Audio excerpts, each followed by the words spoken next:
अगर कहानी पसंद आए तो लाइक, कमेंट और चैनल को सब्सक्राइब करना ना भूलें ताकि हर नए चैप्टर की नोटिफिकेशन सबसे पहले आपको मिले। कौशल्या जी ने रुक्मणी को शांत करते हुए गंभीर स्वर में कहा, रुक्मणी, इस विषय में जरूरत से ज्यादा सोचकर अपनी तबीयत खराब मत करो।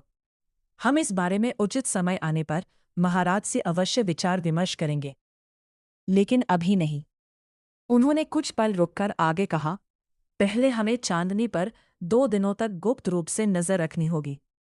वो कहाँ जाती है, किससे मिलती है और क्या करती है, ये सब जानना आवश्यक है। तभी हमें ये पता चल सकेगा कि जो बातें हमने सुनी है वे सच है या फिर वो भी अपनी बहन की तरह केवल मासूमियत का दिखावा कर रही है। कौशल्या की बात सुनकर काशी जी ने असहमति में मुंह बनाया और बोले, जी, हम तो पिछले 1 महीने से चांदनी पर नजर रख रहे हैं। उसने आज तक ऐसी कोई हरकत नहीं की जिससे उस पर शक किया जाए। फिर भी आप उस पर इतना संदेह क्यों कर रहे हैं? कौशल्या जी गंभीर स्वर में बोली, भले ही हम पिछले 1 महीने से उस पर नजर रख रहे हैं, लेकिन यह भी तो संभव है कि उसे हमारे संदेह का आभास हो गया हो, इसलिए वो अब तक बहुत सावधानी से हर कदम उठा रही हो। जल्दबाजी में किसी निष्कर्ष पर पहुंचना उचित नहीं होगा।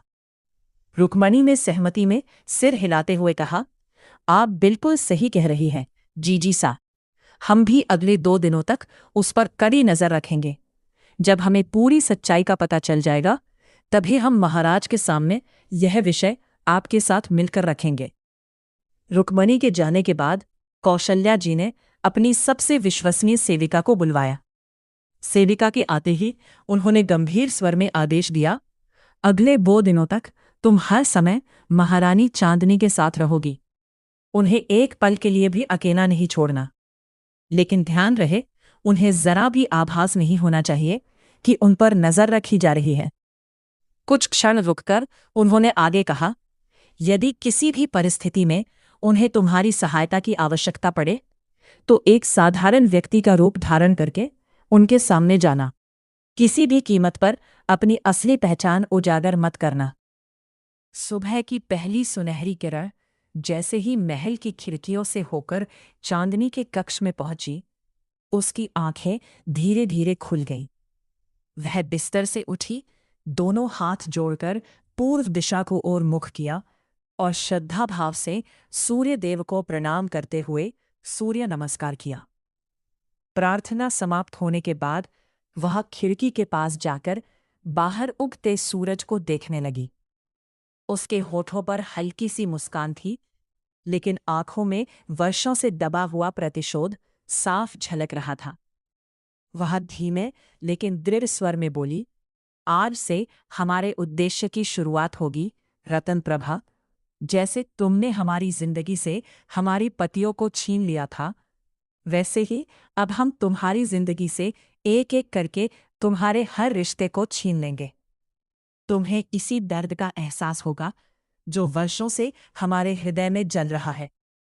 इतना कहकर चांदनी बिना समय गंवाए स्नानागार की ओर बढ़ गई। इस समय महल के अधिकांश लोग अपने अपने कार्यों में व्यस्त थे, इसलिए वहां कोई मौजूद नहीं था। उसने शीघ्रता से स्नान किया और वापस अपने कक्ष में लौट आई। तैयार होने के लिए उसने जानबूझकर कोई राजसी या कीमती वस्त्र नहीं चुना। कुछ ही देर बाद वह वृद्धा चांदनी के लिए नाश्ता लेकर उसके कक्ष में पहुंची।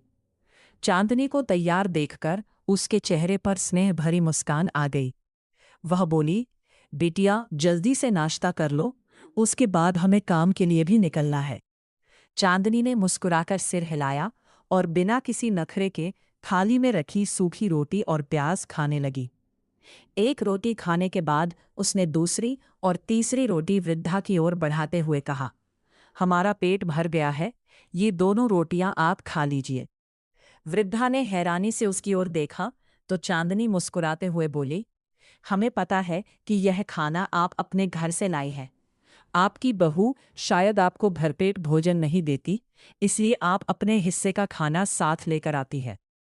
कृपया इन दोनों रोटियों को आप ही खा लीजिए, हमारा एक रोटी में ही पेट भर गया है। वृद्धा की आंखें नम हो गईं। उसने कभी नहीं सोचा था कि महल की महारानी उसके मन का दर्द बिना कुछ कहे ही समझ लेंगी। उसके कांपते हाथों ने रोटियां तो ले ली, लेकिन गला इतना भर आया था कि उससे एक शब्द भी नहीं निकला। चांदनी ने स्नेह भरी नजरों से वृद्धा को देखते हुए कहा, वैसे भी आपकी इस उम्र में आपको भरपेट और पौष्टिक भोजन करना चाहिए। हमारी वजह से आप अपना हिस्सा भी हमें दे देती हैं। यह सोचकर हमें बहुत बुरा लगता है। वृद्धा मुस्कुरा दी। उसने प्यार से चांदनी के सिर पर हाथ फेरते हुए कहा, तुम तो हमारी पोती जैसी हो बिटिया। तुम्हारे लिए यह सब करके हमें खुशी मिलती है। अगर सच में हमें अपनी दादी मानती हो तो आगे से ऐसी बातें मत किया करो। और हाँ, हमारे लिए चिंता करके अपने मन को दुखी करने की भी जरूरत नहीं है। चांदनी ने हल्की मुस्कान के साथ उनकी बात मान ली। आज चांदनी ने जानबूझकर इतने साधारण और पुराने कपड़े पहने थे कि कोई भी उसे महल की महारानी नहीं पहचान सकता था। उसके चेहरे पर भी सादगी थी और चाल ढाल बिल्कुल एक सामान्य स्त्री जैसी। यही कारण था कि वो बिना किसी संदेह के महल से बाहर निकल गई। महल से निकलते ही वो सीधे राज्य की एक खदान की ओर बढ़ी। वहां का दृश्य बेहद दर्दनाक था। छोटे छोटे मासूम बच्चे पत्थर तोड़ने में लगे हुए थे। उनके साथ कई महिलाएं और पुरुष भी कठोर धूप में कठिन परिश्रम कर रहे थे। चारों ओर धूल, पसीना और हथौड़ों की आवाजें गूंज रही थीं। चांदनी उन सबको एक नज़र देखकर भीतर ही भीतर व्यथित हो उठी, लेकिन उसने अपने भाव चेहरे पर नहीं आने दिए। वह सीधे वहां खड़े खदान के मालिक के पास पहुंची और हाथ जोड़कर बोली, नमस्ते। मालिक ने उसकी ओर देखा और सामान्य स्वर में उत्तर दिया, नमस्ते, क्या काम चाहिए? नई लड़की लगती हो, काम करने आई हो? चांदनी ने बिना झिझक सिर हिलाकर कहा, जी, काम करने आई हूं। मालिक ने जात स्वर में कहा, यहाँ मेहनत के हिसाब से मजदूरी मिलती है। जितना काम करोगी उतने ही पैसे मिलेंगे। काम आसान नहीं है। चांदनी ने दृढ़ नजरों से उसकी ओर देखते हुए उत्तर दिया, जी, हमें सब मंजूर है, इससे हमें कोई आपत्ति नहीं है। चांदनी जैसे ही वहां से जाने के लिए मुड़ी, तभी खदान के मालिक ने उसे आवाज देकर रोक लिया, अरे सुनो, अपना नाम तो बताती जाओ। चांदनी कुछ क्षण के लिए सोच में पड़ गई। वो अपनी असली पहचान किसी भी कीमत पर उजागर नहीं करना चाहती थी। एक पल बाद उसने शांत स्वर में कहा, धानी, हमारा नाम धानी है। मालिक ने सिर हिलाया और उसे काम करने का इशारा कर दिया। चांदनी जाकर उन मजदूरों के बीच बैठ गई, जहां सभी लोग पत्थरों को तोड़ने में लगे हुए थे। उसने भी हथौड़ा उठाया और दूसरे मजदूरों की तरह काम शुरू कर दिया। लेकिन राजमहल में पली बढ़ी चांदनी ने पहले कभी इतना कठिन श्रम नहीं किया था। कुछ ही देर में उसके कोमल हाथों की हथेलियां छिल गईं। जगह जगह छाले पड़ गए और उनसे हल्का हल्का रक्त भी रिसने लगा। दर्द असहनीय था, फिर भी उसने एक बार भी शिकायत नहीं की। दांत भींचकर वो लगातार काम करती रही। दिन भर की कठिन मेहनत के बाद वह वहां से निकली और महल की ओर लौटने लगी। रास्ते में एक मंदिर के बाहर उसे लोगों की भीड़ दिखाई दी। उत्सुकतावश वह उधर बढ़ी तो देखा कि वहां भंडारा चल रहा था और सभी श्रद्धालुओं को प्रसाद के रूप में भोजन वितरित किया जा रहा था। चांदनी ने कुछ पल सोचा, फिर वह भी चुपचाप कतार में जाकर खड़ी हो गई। थोड़ी देर बाद उसे भी भंडारे का भोजन मिल गया। भोजन लेकर वह सावधानी से महल के पीछे वाले रास्ते की ओर बढ़ी। पहरेदारों की नज़र से बचते हुए वह गुप्त मार्ग से अपने कक्ष तक पहुंच गई। किसी को जरा सा भी संदेह नहीं हुआ कि महारानी चांदनी पूरे दिन एक साधारण मजदूर बनकर खदान में काम करती रही थी। शाम के 7 बज चुके थे। महल में चारों ओर चहल पहल बढ़ने लगी थी। सेवक सेविकाएं अपने अपने कार्यों में व्यस्त थे और राज परिवार के लोग भी संध्या के समय अपने कक्षों से बाहर निकलने लगे थे। चांदनी बिना किसी की नज़र में आए जल्दी से स्नानागार गई, स्नान किया और अपने कक्ष में लौट आई। फिर उसने मंदिर से लाया हुआ भंडारे का भोजन अपने सामने रखा और शांत भाव से खाने बैठ गई। जैसे ही उसने पहला कौर उठाया, उसकी नज़र अनायास ही खिड़की की ओर चली गई। वहां दूर खड़ी तीनों रानियां, कौशल्या, रुक्मणी और काशी, चुपचाप उसी को देख रही थी। उनके चेहरों पर आश्चर्य और संशय साफ दिखाई दे रहा था, लेकिन चांदनी के चेहरे पर कोई भाव नहीं आया। उसने मानो उन्हें देखा ही न हो। वो पूरी शांति से अपने हाथों से भोजन करती रही। तभी वृद्धा दासी धीरे धीरे कक्ष में आई। उसके हाथ में जड़ी बूटियों से बना हुआ लेप था। वो चांदनी के पास बैठ गई और बड़े प्यार से उसके घायल हाथ अपने हाथों में ले लिए। उसकी हथेलियों पर पड़े गहरे छाले और घाव देखकर उसकी आंखें भर आईं। वो लेप लगाते हुए बोली, बिटिया, आज तो तुमने अपने हाथ बुरी तरह जख्मी कर लिए। इतने गहरे छाले पड़ गए हैं। ये सब देखकर हमारा कलेजा कांप उठा है। कुछ पल रुककर उसने धीमे स्वर में पूछा, और एक बात बताओ, आज तुमने वहां अपना नाम चांदनी की जगह ढानी क्यों बताया? अपनी असली पहचान छिपाने की क्या वजह थी? चांदनी हल्की से मुस्कुराई। उसकी मुस्कान में समझदारी और सतर्कता दोनों झलक रहे थे। वो शांत स्वर में बोली, अगर हम अपना असली नाम बताते तो लोगों को हम पर संदेह हो जाता। वे सोचने लगते कि कहीं हम महल की महारानी चांदनी तो नहीं।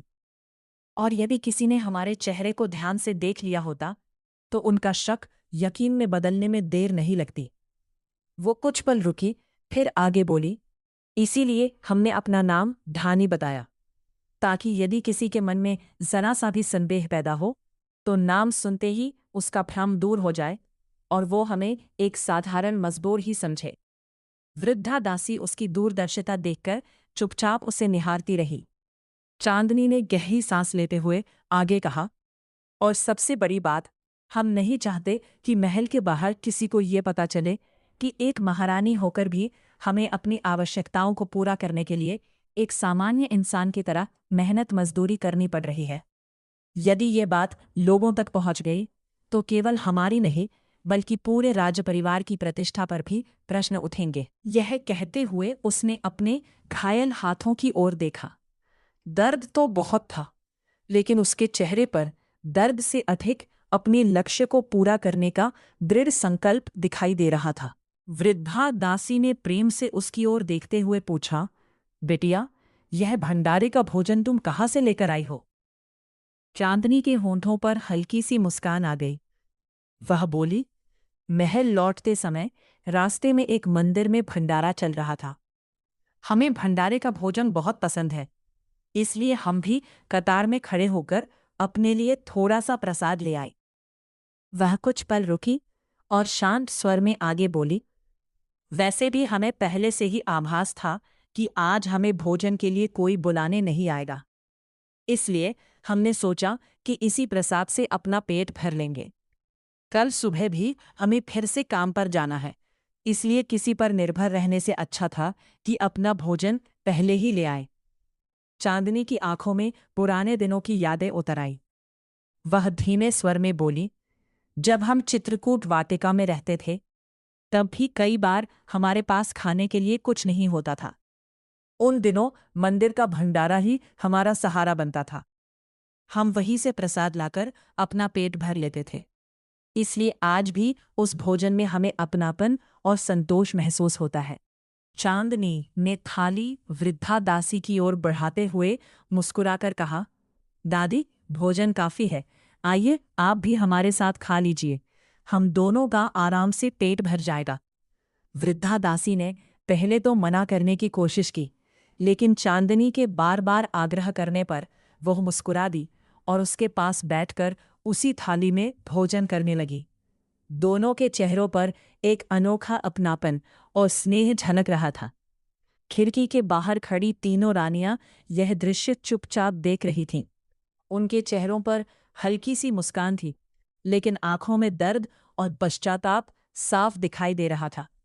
कुछ देर तक वे वहीं खड़ी रहीं, फिर बिना कुछ कहे धीरे धीरे वहां से चली गई। अपने कक्ष में पहुंचते ही रुक्मणी जी का धैर्य टूट गया। वो क्रोधित और व्यथित स्वर में बोली, बहुत हो गया जीजी सा, अब और नहीं। आपने भी अपनी आंखों से देख लिया कि चांदनी कितने कष्ट सह रही है। उसके कोमल हाथ कितनी बुरी तरह जख्मी हो चुके हैं, फिर भी वह कल दोबारा उसी कठिन काम पर जाने की बात कर रही है। आखिर कब तक हम यह सब देखते रहेंगे? कौशल्या जी ने गहरी सांस ली। उनके चेहरे पर भी चिंता स्पष्ट दिखाई दे रही थी। वह गंभीर स्वर में बोली, बस कल का एक दिन और, उसके बाद हम इस विषय में महाराज और पूरे राज परिवार से खुलकर बात करेंगे। अब जो कुछ हमने अपनी आंखों से देखा है, उसके बाद सच्चाई को अधिक समय तक छिपाकर रखना उचित नहीं होगा। रुक्मणी जी इस बार अपने क्रोध को रोक नहीं सके। उन्हीं आंखें नम थीं और स्वर में पीड़ा साफ झलक रही थी। बहुत हो गया जीजी सा, अब हमसे ये सब देखा नहीं जाता। आपने भी अपनी आंखों से देख लिया कि चांदनी कितने कष्ट सह रही है। उसके कोमल हाथ कितनी बुरी तरह जख्मी हो चुके हैं, फिर भी वो बिना किसी शिकायत के कल दोबारा उसी कठिन काम पर जाने की बात कर रही है। आखिर कब तक वो ये सब अकेले सहती रहेगी? कौशल्या जी ने गहरी सांस ली। उनके चेहरे पर भी दुख और पश्चाताप साफ दिखाई दे रहा था। उन्होंने दृढ़ स्वर में कहा, बस कल का एक दिन और, उसके बाद हम इस विषय में महाराज और परिवार के सभी सदस्यों से खुलकर बात करेंगे। अब सच्चाई को और अधिक समय तक छिपाकर रखना उचित नहीं होगा। कुछ क्षण रुककर उन्होंने आगे कहा, जब वो हमारी और पूरे राजपरिवार की प्रतिष्ठा बचाने के लिए स्वयं इतने कष्ट सह सकती है, तब क्या हमारा भी यह कर्तव्य नहीं बनता कि हम उसके लिए न्याय करें? उसने अपने दर्द से अधिक हमारी इज्जत का ध्यान रखा है। अब हमारी बारी है कि हम उसके सम्मान की रक्षा करें। उनकी आंखों में दृढ़ निश्चय उतर आया।